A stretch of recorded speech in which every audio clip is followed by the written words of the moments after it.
저희는 저번 주에 이방인과 유대인을 하나 되게 한 이 놀라운 소식을 함께 나누었습니다. 다른 것으로가 아닌 예수 그리스도의 보혈로 그분의 피로 말미암아 이방인과 유대인 하나 될 수 없던 그런 사람들을 주님께서 하나 되게 하시고 이 놀라운 은혜를 통해서 교회라는 생명의 공동체가 이 땅에 탄생되었음을 우리는 함께 나눴습니다. 여러분 어떻게 한 주 동안 이 사실을 묵상하시면서 어떠셨습니까? 주님께서 우리를 차별하지 않으시고 이방인과 또 하나님께서 예전에 선택하신 그 유대인을 하나 되게 하셔서 이제는 하나님을 영화롭게 하는 그런 예배자로 우리를 부르셨다는 그 사실에 여러분들 어떤 마음이 드셨습니까? 제가 최근에 읽은 차별 없는 복음이라는 이 존 파이퍼 목사님이 쓰신 책에 보면 이 존 파이퍼 목사님께서 관점이 달랐던 한 랍비에 대해서 소개를 합니다. 유대인 랍비에 대해서 소개를 하는데 어느 날 교회에서 몇 킬로미터 떨어진 곳에 이스라엘 회당이 있었는데 그곳에 이제 수석 랍비와 점심 식사를 같이 하기로 했습니다. 그래서 그 랍비를 초대해서 식사를 하는데 그 식당에서 이 목사님의 말에 의하면 유대인과 기독교인에 대해서 아주 진솔하고 아주 긴장감 넘치는 그런 대화가 이루어졌다라고 이야기를 합니다. 그래서 대화의 결론인즉 그 랍비는 유대인과 기독교인의 문제를 이렇게 풀었는데 어떻게 풀었냐면 우리 앞에 있는 걸 한번 같이 읽겠습니다. 시작. 하나님은 두 가지 계획을 통해 인간에게 복을 주신다. 하나는 유대교의 언약이고 하나는 기독교의 언약이다. 유대인은 하나님께 받아들여지기 위해 기독교인이 될 필요가 없고 기독교인은 하나님께 받아들여지기 위해 유대교인이 될 필요가 없다. 이러면서 뭐라고 얘기했냐면 양쪽 다 각자의 길로 하나님께 가면 된다라고 이야기했어요.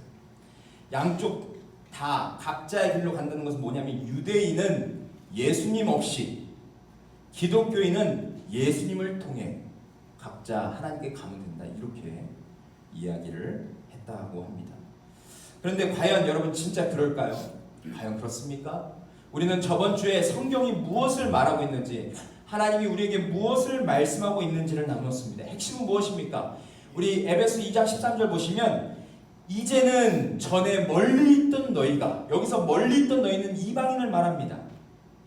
또한 14절에는 그는 우리의 화평이신지라 둘로 하나를 만드사 예수님께서 이방인과 유대인을 하나로 만드셨다고 주장하고 있습니다. 15절에 이는 이 둘로 라고 말하면서 이방인과 유대인이 또 하나 되었음을 이야기하고 있죠. 또 16절에는 무엇을 말하고 있습니까? 16절에는 또 십자가로 이 둘을 한 몸으로 하나님과 화목하게 하려 하심이라 라는 놀라운 진리를 선포하고 있습니다. 또한 18절에는 무엇을 말하고 있습니까? 이는 그로 말미암아 우리 둘이 한 성령 안에서 하나님께 나아감을 얻게 하려 하심이라. 이제 이방인과 유대인이 한 몸이 되어서 한 성령 안에서 하나님이 부르신 하나님 나라의 백성으로 살게 되었음을 이야기하고 있는 것이죠. 이 말씀들은 무엇을 강조하고 있습니까? 예수님께서 십자가에서 모든 자들이 하나 되게 하셨다는 것을 지금 선포하고 있습니다. 이방인과 유대인이 가는 길이 다른 것이 아니라 동일한 길로 들어가게 된 것이죠. 그래서 한 구주, 한 십자가, 한 몸, 한 세 사람, 한 성령을 통해서 아버지께 갈 수 있게 되었음을 밝히고 있습니다. 그리고 예수님으로 구원받은 모든 사람은 이제 한 몸이 되어서 주님이 머리시고 그 몸인 그 교회의 역할을 감당하는 자들이 되었음을 말하고 있는 거죠. 그래서 우리는 주님께서 우리를 부르신 대로 그 몸에 합당한 삶을 살아가면 되는 것이다 라고 말하고 있는 것입니다. 그래서 바울은 여러분 이 놀라운 비밀, 이 놀라운 진리를 깨닫고 무엇을 말했는지 아십니까? 이렇게 얘기합니다. 에베소 3장 7절 8절 보시면 우리 같이 한번 읽어보겠습니다. 시작. 이 복음을 위하여 그의 능력이 역사하시는 대로 내게 주신 하나님의 은혜의 선물을 따라 내가 일꾼이 되었노라. 그 다음 중요합니다. 모든 성도 중에 지극히 작은 자보다 더 작은 나에게 이 은혜를 주신 것은 측량할 수 없는 그리스도의 풍성함을 이방인에게 전하게 하시고, 여기서 지금 바울은 자신을 하나님께서 왜 부르셨는지, 자신의 사명이 무엇인지를 분명히 알았습니다. 그것은 무엇입니까? 이제 하나님께서 주신 이 놀라운 비밀, 이방인과 유대인을 하나 되게 하신 십자가 사건으로 그것을 완전히 성취하시고 이루신 그 예수 그리스도를 이방인에게 전해야겠다라는 것을 그는 이야기하고 있습니다. 이 소식을 들을 수 없는 이방인들, 그들에게 이 소식을 전해서 그들도 하나님의 백성으로 살아갈 수 있도록 그가 살아야겠다 라고 그렇게 말하는 것 아니겠습니까? 그래서 그는 지금 흥분을 감추지 못하고 이 놀라운 진리를 선포하고 있습니다. 저는 오늘 차별 없는 복음이라는 제목의 말씀을 통해 저번 주에 이어서 주님께서 우리 모두에게 주신 은혜가 무엇인지 더 살펴보기를 원하고, 그리고 또 바울의 외침을 통해서 우리 공동체 정말 차별 없이 모두를 품고 살아가는, 사랑으로 하나 되는 그런 공동체로 우리가 나아가는데, 오늘 이 말씀이 우리의 삶의 중요한 말씀으로 남기를 간절히 원합니다. 오늘 본문은 예수 그리스도를 통해서 우리가 어떻게 변화되었는지를 소개하고 있습니다. 첫 번째는 무엇을 소개하고 있습니까? 새로운 신분으로 바뀌게 되었음을, 우리가 새로운 존재가 되었음을 이야기하고 있습니다.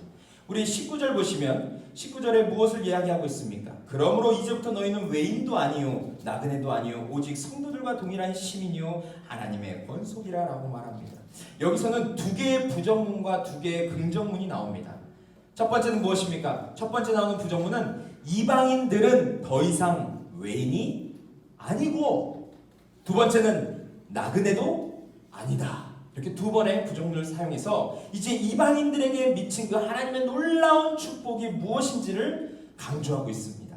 또 오히려 긍정적으로는 무엇을 말하고 있습니까? 세 번째로 그들은 성도들과 동일한 시민이며, 그렇죠. 또 네 번째로는 하나님의 권속이다, 가족이다 라고, 지체다라고 말하고 있습니다. 우리 이방인들은 전에는 그리스도와 멀어져 있었지만 이제는 예수 그리스도로 말미암아 우리가 이제 주님과 가까워졌음을 말하고 있는 것입니다. 또한 전에는 이스라엘 나라 밖에 있었지만 이제는 함께 이스라엘 백성이, 이스라엘 시민이 되었음을 말하고 있어요.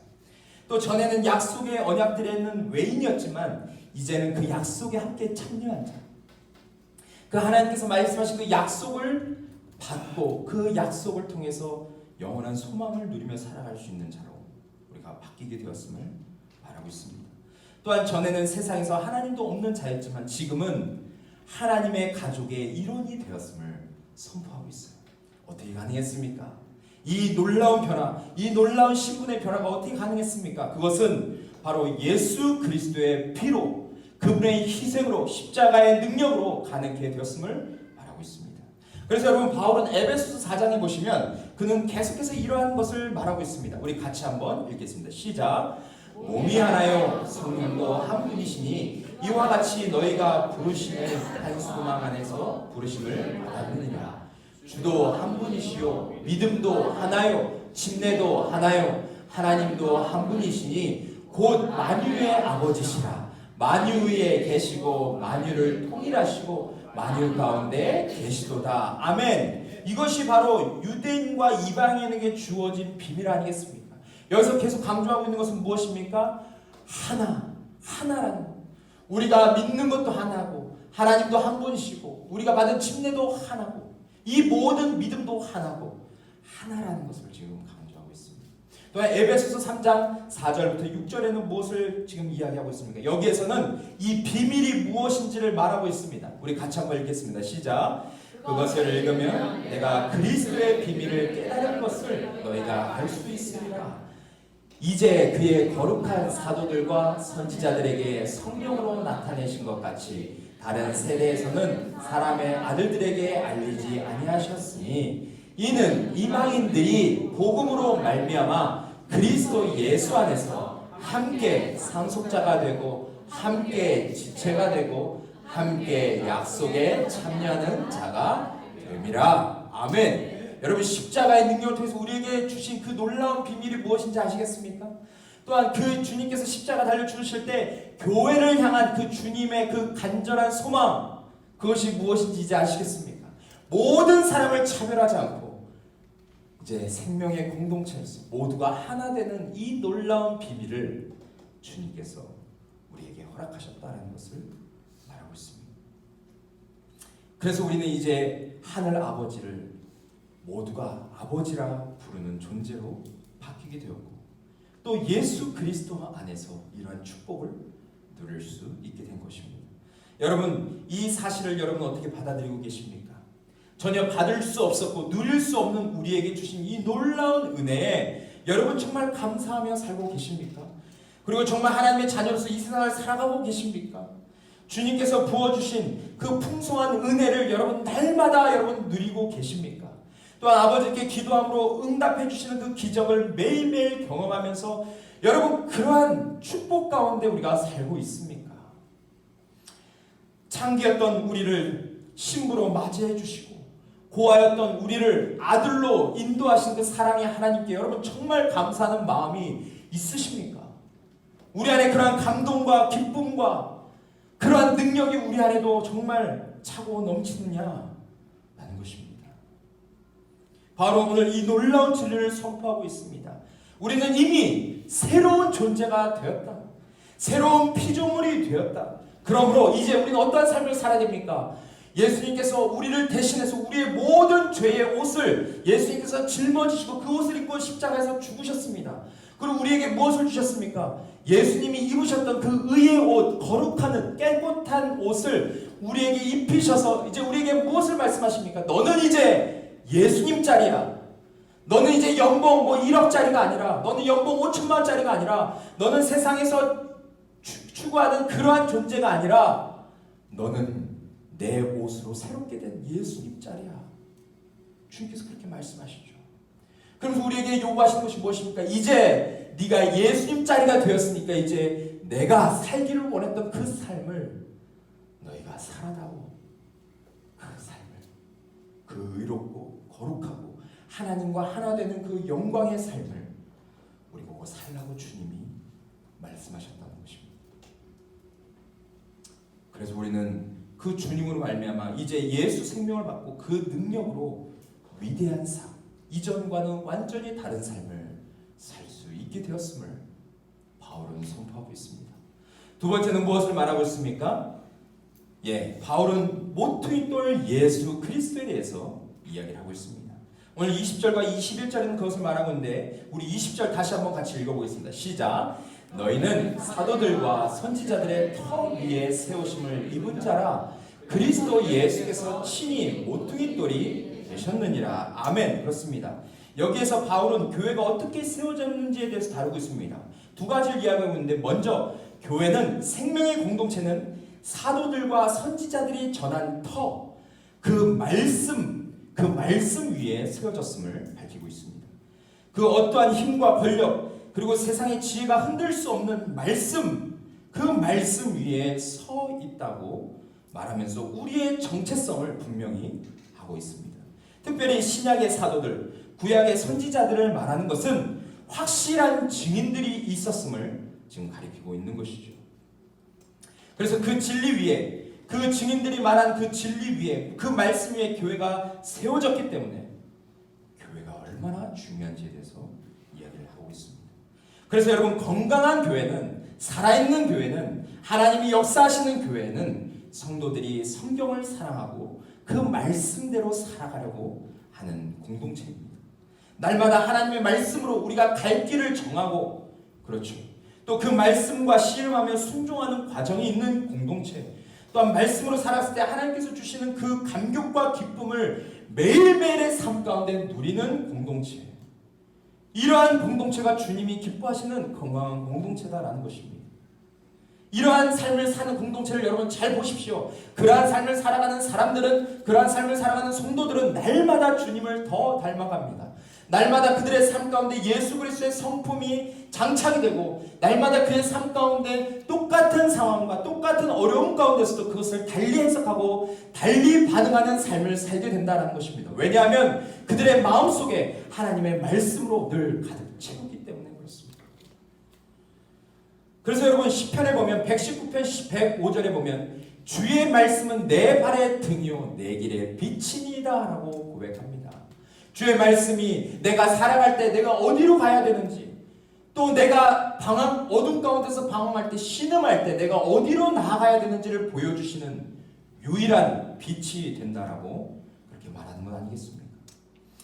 여러분, 복음으로 미국과 유럽을 뒤흔든 전도자 D.L. 무디라는 사람은 그의 성경책 여백에 항상 영어로 P 그리고 T를 늘 체크했다라고 말하고 있습니다.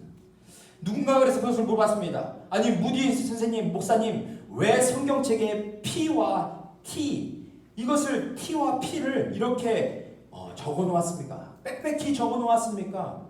이것이 과연 무슨 뜻입니까? 라고 물었을 때 무디 목사님이 웃으면서 이렇게 대답했습니다. T는 바로 tried, 시도해 보았다라는 뜻이고, P는 proved, 증명되다라는 뜻입니다. 그는 하나님의 말씀대로 시도해 보았고, 시도해 본 대로 그것이 진짜 일어났음을 증명했다고 그것을 T와 P로 표시하면서 하나님은 하나님의 말씀대로 살아가는 자에게 그러한 것을 증명하게끔 인도하시는 분이시다라는 것을 이야기했습니다. 여러분, 이처럼 우리도 하나님의 말씀에 세워져서 그 말씀이 이끄는 대로 살아가게 된다면 참으로 많은 변화가 우리에게 있지 않을까요?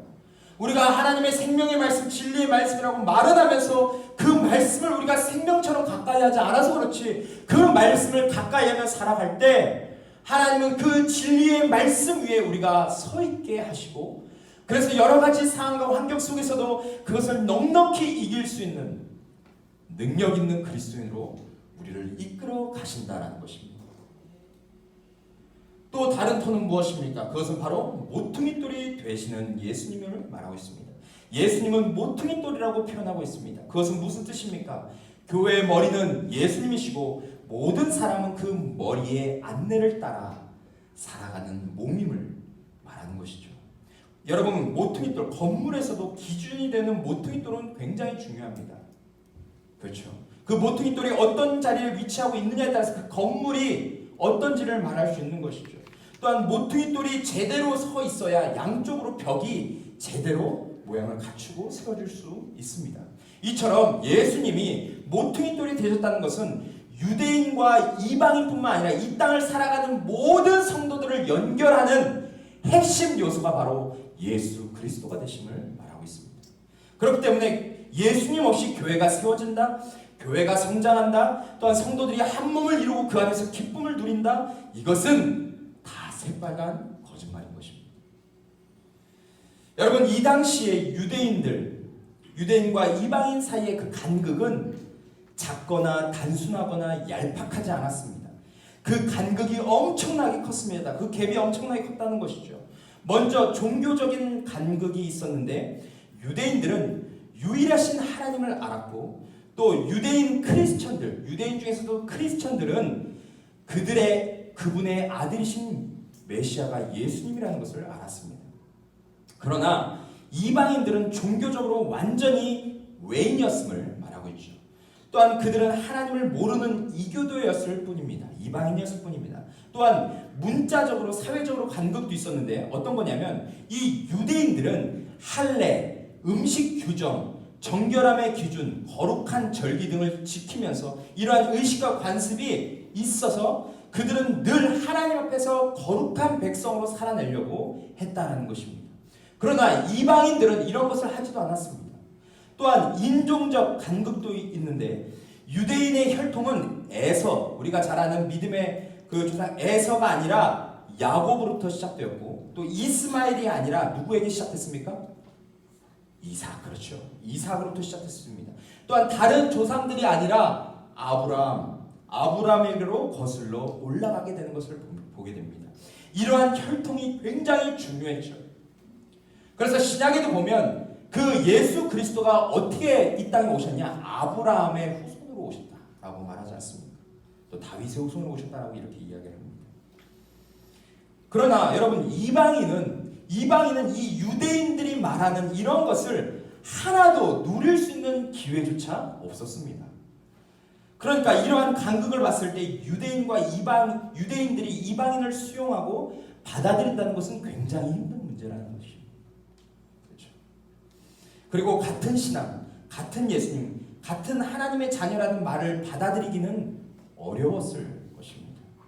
그러나 이 모든 것을 누가 해결하셨습니까? 예수님께서 해결하셨다고 말합니다. 이제는 예수님이 모퉁이 돌이 되셔서 모두가 이스라엘 백성이요 하나님의 자녀요 거룩한 한 백성임을 하나님께서 예수 그리스도를 통해서 선포하셨습니다. 저는 제가 함께 세워가는 교회를 처음 올 때 굉장히 감동했었습니다. 여러분들은 잘 모르시겠지만 왜냐하면 제가 처음에 저희 교회 이름을 들 때 함생의 교회라고 우리 임채나 집사님께서 그렇게 얘기해 주셨어요. 우리 교회는 함세 교회입니다. 그래서 처음에 함세 교회 무슨 뜻일까 되게 궁금해가지고 나중에 제가 함세 교회가 무슨 뜻입니까? 그랬더니 함께 세워가는 교회다라는 의미를 갖고 있다라고 이렇게 얘기해 주셨어요. 근데 저는 그 말을 듣고 진짜 소름이 끼쳤습니다. 왜냐하면 제가 교회를 놓고 기도할 때 정말 함께 모든 성도가 목회자와 집사님들과 성도들이 하나 돼서 차별 없이 함께 세워가는 그런 교회를 좀 봤으면 좋겠다라는 마음이 제 안에 있었기 때문에 그렇습니다. 그래서 제가 그 이야기를 듣고 와 진짜 좋다. 함께 세워가는 교회. 진짜 좋다. 내가 그 교회에 갈 수 있을지는 모르겠지만 만약에 가면 너무 좋겠다라는 그런 생각이 있었습니다. 그리고 지금도 저는 저희 교회 이름을 너무 좋아하고 자부심을 갖고 있어요. 그런데 제가 함께 세워가는 교회에 가서 제가 주보를 보고 깜짝 놀랐습니다. 근데 왜 그러냐면 그 주보에 뭐가 있었냐면 그 위에 수식어가 하나 더 붙은 거예요. 뭡니까? 진리 위에. 이름이 너무 길었지만 그럼에도 불구하고 제 마음속에 진리 위에 저 단어가 제 눈에 확 들어오면서 와 교회 이름을 어떻게 이렇게 퍼펙트하게 완벽하게 지을 수 있었을까? 이건 주님이 하신 거다라는 생각이 들었습니다. 그런데 나중에 알고 보니까 이것을 성도님들이 모아서 의견을 모아서 만든 이름이 진리 위에 함께 세워가는 교회다 이렇게 이야기를 하시는 거죠. 참 놀라웠습니다. 여러분들은 별로 안 놀랐겠지만 저는 굉장히 놀라웠습니다. 그런데 여러분 이 이름과 같이 우리에게 있어서 중요한 포인트는 무엇입니까? 우리 교회가 나아가는 데서 중요한 포인트는 이 이름과 같이 우리 교회가 서 있어야 된다는 것입니다.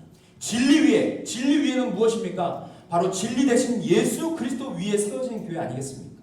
그렇죠? 예수님 위에 그 완전한 터 위에 함께 세워가는 교회. 정말 흥분할 수밖에 없는 그런 이름이죠.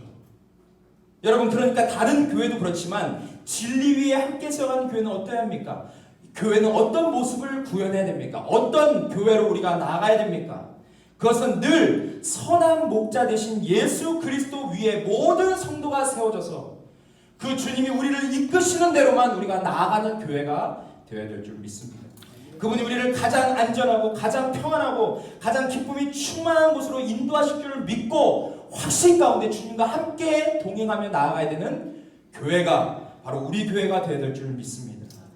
그래서 결국 각 사람이 예수님과 연결되어서 정말 아름다운 성전, 교회가 세워지고 그리고 그 교회가 하나님 우리에게 맡기신 그 사명들을 하나하나 감당해 나갈 수 있다면 여러분 그것이야말로 얼마나 주님이 기뻐하시는 모습일 뿐만 아니라 우리에게 있어서 얼마나 기쁨이 넘치는 교회의 모습이겠습니까? 오늘 청소년들이 앞에서 특소했는데 여러분 너무 좋으셨죠? 네. 근데 그보다 더 좋은 것은 우리 주님이 우리의 기초가 되시고 그 주님 위에 우리가 세워져서 주님이 주시는 그 풍성한 은혜를 우리가 날마다 누리며 살아갈 때 우리 안에는 더 큰 기쁨과 감격과 영광이 있게 될 줄 믿습니다. 마지막 세 번째는 함께 성장하는 몸에 대해서 오늘 바울은 우리에게 이야기하고 있습니다. 함께 성장하는 몸. 우리 22절을 우리 같이 한번 읽겠습니다. 시작. 너희도 성령 안에서 하나님이 거하실 처소가 되기 위하여 그리스도 예수 안에서 함께 지어져 가느니라. 아멘. 여기서 우리에게 큰 은혜가 되는 것은 무엇입니까? 그것은 바로 하나님이 거하시는 처소가 바로 우리의 몸이 된다는 것을 이야기하는 것입니다. 구약에는 성소에 누가 임재하셨습니까? 하나님이 임재하셨습니다. 그리고 그 성소는 굉장히 잘 관리되었습니다. 그렇죠.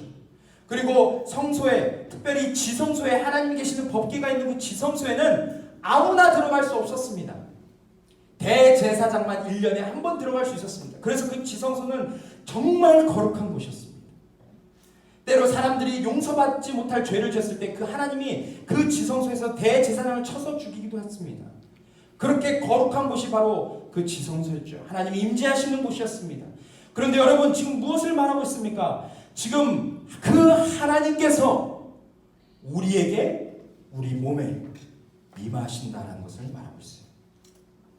그래서 예수님 안에서, 성령 안에 있을 때 하나님이 거하시는 그 거룩한 성전이 바로 우리의 몸이 되었다라고 지금 말하고 있습니다. 이거는 여러분, 우리가 어떤 이론으로도 설명할 수 없는, 어떤 종교에서도 설명할 수 없는 그런 놀라운 이론입니다. 우리의 더럽고 추한 몸에 하나님이, 전능자 하나님이 우리 몸에 들어오신다? 이것은 참으로 놀라운 선포죠. 여러분, 에베소 지역에는 어마어마한 신전이 두 개가 있었습니다. 첫째는 무엇이냐면 저 아데미 신전이 있었습니다. 이 신전은 7대 불가사의 중에 하나였고 그 안에는 여신, 조상들이 그곳에 있었습니다. 왜 에베소에 이런 아데미 신전을 저렇게 어마어마하게 만들었냐면 수많은 사람들이 저곳에 관광을 와서 그곳에 사람들이 돈을 벌고 그렇게 살기 위해서, 관광지로 돈을 벌고 살기 위해서 저 어마어마한 아데미 신전을 지었습니다. 그런데 저 안에서는 엄청나게 끔찍한 일들이 일어났는데 그것은 바로 뭐냐면 저 안에는 남자 사제들이 있었고 여자 창기들이 있었습니다. 그래서 저곳에서 문란한 성행위가 일어났음을 역사는 이야기하고 있죠. 또 하나는 바로 예루살렘 헤롯 대제가 세운 유대 성전이었습니다. 뭐 지금 자세한 그림이 나와 있지 않지만 저런 구조로 만들어졌습니다. 얼마나 크게 만들어졌겠습니까? 그런데 여러분, 이 유대 성전은 이방인들을 가로막는 그런 성전이었어요. 이방인들은 저 유대 성전에, 헤롯 성전에 들어갈 수가 없었습니다. 또한 지금은 하나님을 가로막고 서 있는 그런 성전임을 우리는 알 수 있습니다. 두 곳 모두 신이 임재하는 성전으로 만들어졌지만 어느 곳 하나 하나님이 임재하실 수 없는 그런 곳이 되었습니다. 그러나 여러분, 이 위대한 하나님께서 지금 어디에 임하시고 계신다라고 말합니까? 너무나 누추하고 더러운 우리의 몸에 임하신 것입니다. 예수 그리스도를 통해서 이미 우리를 새롭게 하시고 의롭게 하시고 거룩해 한 우리의 몸에 하나님이 임재하시고 하나님이 들어오셔서 이제는 우리 안에서 우리를 인도하시는 그 놀라운 축복을 우리가 경험하고 있음을 말하고 있어요. 여러분, 그러니까 이 놀라운 소식을 들은 그 이방인과 유대인들이 얼마나 놀랐겠습니까? 또한 여러분, 그리스도 예수 안에서 함께 지어져 간다는 것은 무엇을 말하고 있냐면 우리가 성령님의 인도하심을 받을 때 함께 연합하고 함께 성장해 간다는 것을 말합니다. 우리는 성령님의 인도하심을 받아 함께 진정으로 연합할 수 있고 성장해 가는 그런 공동체, 살아있는 공동체, 유기체라고 말하고 있는 것이죠. 예수님께서 우리를 성장의 길로 인도해 주실 것을 우리는 볼 수 있습니다. 그분과 함께 교제하고 그분의 말씀에 순종하며 나아갈 때 어느새 우리 각자는 작은 예수로 살게 되는 것을 보게 될 것입니다. 저는 말씀을 묵상하면서 이 부분이 참 큰 은혜가 되었습니다. 우리가 성령의 인도하심을 받을 때 함께 연합하고 성장한다. 그러니까 지금 무엇이 중요합니까? 나의 삶, 나의 신앙이 너무나도 중요하다는 것입니다. 왜냐하면 우리가 성장할 때 누가 같이 성장합니까? 나와 함께 손을 잡고 나아가는 우리 공동체 일원들이 성장하는 거예요. 목회자가 성장할 때 영적으로 깨어있고 하나님을 사랑하고 하나님의 말씀대로 우리가 복음에 합당한 삶을 살아갈 때 그 삶을 보면서 누가 성장합니까? 우리 집사님들이 성장하는 것입니다. 또한 우리 이곳에 계신 형제 자매님들이 성장하는 것입니다. 또한 다음 세대들이 성장하는 것입니다. 목회자뿐만 아니라 여기 계신 우리 사랑하는 집사님들 한 분 한 분이 주님 안에서 성장해 갈 때 또한 그 집사님을 통해서 그 주변에 있는 성도들이 함께 성장해 간다. 여러분, 이것이 얼마나 놀라운 일입니까? 그렇죠? 그래서 저는 이 부분을 묵상하면서 내가 목회자로 더 잘 서 있어야겠구나. 내가 더 주님 사랑하고 성도님들 더 사랑하고 성령님께서 이끄시는 대로 순종하며 내가 살아야겠구나 라는 그런 간절함과 그런 목마름이 제 안에 있게 됨을 보게 됩니다. 그럴 때 저를 통해서, 부족하지만 저를 통해서 우리 공동체가 같이 성장하고 주님이 원하시는 그런 모습으로 자라갈 수 있다는 것을 보게 해주셨습니다. 또한 우리의 삶을 통하여 교회도 건강하게 세워지는 것을 보게 될 것입니다. 우리는 성전의 중요한 역할을 감당하고 있습니다. 여러분, 우리 중에서 그래서 누구도 불필요한 존재가 없습니다. 이곳에 새로 오신 분들도 불필요한 존재가 하나도 없습니다. 성전에는 각자에게 맡겨진 부분은 고유하기 때문에 우리 개개인을 대신할 어떤 대체물도 없다는 것입니다. 그러니 우리가 주님의 몸으로 각자에게 주어진 사명을 잘 감당해야 되는 것이죠. 여러분, 마지막으로 교회는 믿음의 영웅이 필요 없습니다. 그러니 여러분, 우리에게 있어서 중요한 것은 뭐냐면 나 자신을 높이지 말아야 된다는 거예요. 나 개인을 높이지 말고 오직 우리의 머리 대신 주님만을 우리가 높이는 공동체가 되어야 된다는 것입니다. 우리는 모두 하나의 동일한 성전으로 함께 지어가는 천국의 시민이고 또 하나님의 가족에 소속된 구성원일 뿐입니다. 그 이상도 그 이하도 아닙니다. 그렇죠. 그러니 우리의 몸된 지체를 귀하게 여기고 함께 연합하고 협력하는 그런 살아있는 공동체로 우리가 나아갈 수 있기를 바랍니다. 또한 내 안에 공동체를 세워가는데 방해가 되는 장애물이 있음을 우리는 기억해야 합니다. 우리에게 있어서 장애물은 무엇입니까? 우리가 싸워야 할 적은 무엇입니까? 그것은 밖에 있는 것이 아니라 바로 우리 안에 있습니다. 그것은 나의 병든 자아입니다. 날마다 나를 드러내고 나를 높이고 하나님보다 내가 더 앞서려고 하는, 성령님보다 내가 더 앞서서 뭔가 하려고 하는 그러한 자아, 그 자아를 우리가 내려놔야 된다라는 것입니다. 여러분, 이것은 너무 중요한데 우리가 만약에 우리의 자아를 내려놓지 않는다면 우리는 성장할 수 없고 우리 공동체는 무너지고 변질될 수밖에 없습니다. 하지만 내가 죽고 오직 내 안에 그리스도의 능력이 드러나게 되면 나도 살고 우리 공동체도 살게 된다라는 것이죠. 윌로우 크릭 교회 목사님이었던 빌 하이벨스 목사님이 이런 얘기했습니다. 교회가 교회다울 때 교회를 대신할 수 있는 것은 이 세상에 없다. 저는 이 말이 제 마음에 있습니다. 여러분, 우리 교회가 교회다운 모습으로 회복될 때 정말 이 세상 그 어떤 것도 우리 공동체를 대신할 수 없게 될 것입니다. 저는 이 말이 우리에게 실감이 되기를 원합니다. 결론적으로 여러분, 위에서 살펴보았듯이 교회는 어떻게 세워집니까? 성령님이 인도하시는 대로 모든 성도가 사랑과 섬김으로 연합되어 몸의 역할을 감당할 때, 다시 말해서 성도들이 진정한 헌신을 통해서 교회는 세워지게 됩니다. 만약 성도님들의 희생과 헌신이 없다면 성경적인 교회는 기대할 수 없죠. 릭 워렌이라는 목사는 이렇게 이야기를 했습니다. 우리 같이 한번 읽어보겠습니다. 사실 제가 오늘 위대한 형제가 왔으면 좋겠다라고 생각했는데 못 참 아쉽지만 우리 같이 한번 읽겠습니다. 시작! 위대한 계명과 위대한 사명에 대한 위대한 헌신이 위대한 교회를 만든다. 위대한 계명과 위대한 사명에 대한 위대한 헌신이 위대한 교회를 만든다 라고 말했습니다. 그렇습니다. 그래서 우리는 그야말로 피와 땀과 눈물을 정말 예수 그리스도의 몸된 교회를 세우는 데 쏟아야 되는 것입니다. 예수님도 교회를 위해서 모든 것을 쏟으신 것처럼 우리도 그렇게 교회를 세워가는 일에 우리의 삶을 드려야 된다는 것입니다. 여러분, 성경에 보면 예수님께서 어떤 희생을 하셨는지를 말하고 있는데 우리 에베소 5장 25절 같이 한번 읽겠습니다. 시작! 남편들아 아내 사랑하기를 그리스도께서 교회를 사랑하시고 그 교회를 위하여 자신을 주심같이 사랑하라. 그렇죠. 주님께서 교회를 사랑하실 때 어떻게 사랑했습니까? 자신의 몸을 내어준 것처럼, 십자가에 자신을 내어준 것처럼 교회를 사랑하셨다라고 말하고 있습니다. 그래서 우리도 그러한 사랑을 실천해야 됨을 말하고 있는 것이죠. 또한 요한복음 10장 15절에서 무엇을 말하고 있습니까? 아버지께서 나를 아시고 내가 아버지를 아는 것 같으니 나는 양을 위하여 목숨을 버리노라 라고 말하고 있습니다. 여러분, 예수님은 자신이 십자가에 못 박히실 때 어마어마한 계획을 가지고 죽음에 순종하셨습니다.